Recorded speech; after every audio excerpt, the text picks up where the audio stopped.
November, the 11th month of the year in the Gregorian calendar. The land becomes bleaker, harsher, but no less beautiful in verse. For our poets, including Herman Melville, Thomas Hood and William Wordsworth, there is much to observe, write and comment on. Among our readers are Richard Midgley and Gisela Rowe.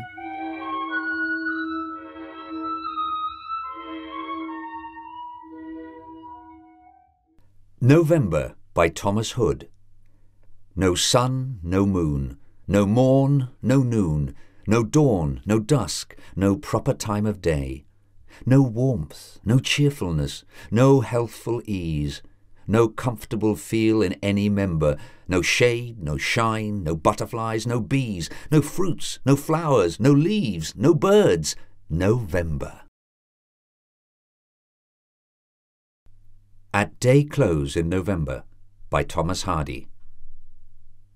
The 10 hours' light is abating, and a late bird flies across, where the pines, like waltzers waiting, give their black heads a toss. Beech leaves that yellow the noontime float past like specks in the eye. I set every tree in my June time, and now they obscure the sky. And the children who ramble through here conceive that there never has been a time when no tall trees grew here, a time when none will be seen. A November Night by Sarah Teasdale. There, see the line of lights, a chain of stars down either side the street. Why can't you lift the chain and give it to me, a necklace for my throat? I'd twist it round and you could play with it. You smile at me as though I were a little dreamy child, behind whose eyes the fairies live. And see the people on the street look up at us, all envious. We are a king and queen. Our royal carriage is a motor bus. We watch our subjects with a haughty joy. How still you are! Have you been hard at work, and are you tired tonight?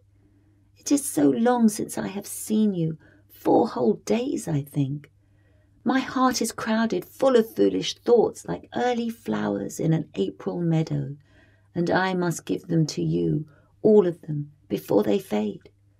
The people I have met, the play I saw, the trivial shifting things that loom too big or shrink too little, shadows that hurry, gesturing along a wall, haunting or gay, and yet they all grow real and take their proper size here in my heart when you have seen them. There's the plaza now, a lake of light.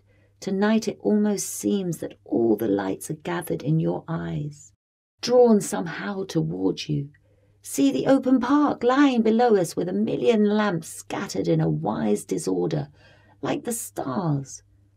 We look down on them as God must look down on constellations floating under him tangled in clouds.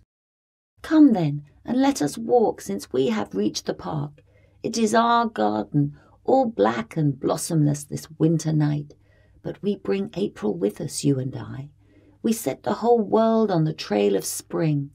I think that every path we ever took has marked our footprints in mysterious fire, delicate gold that are only fairies see, when they wake up at dawn in hollow tree trunks and come out on the drowsy park. They look along the empty paths and say, "Oh, here they went, and here, and here, and here. Come see, here is their bench. Take hands and let us dance about it in a windy ring and make a circle round it. Only they can cross when they come back again." Look at the lake.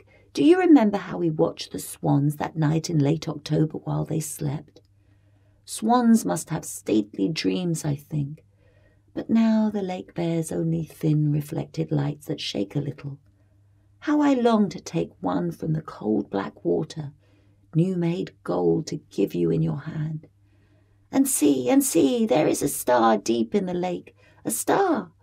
Oh, dimmer than a pearl. If you stooped down, your hand could almost reach it up to me. There was a new frail yellow moon tonight.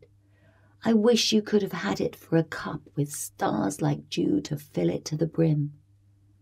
How cold it is. Even the lights are cold.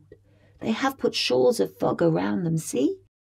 What if the air should grow so dimly white that we would lose our way along the paths made new by walls of moving mist, receding the more we follow? What a silver night!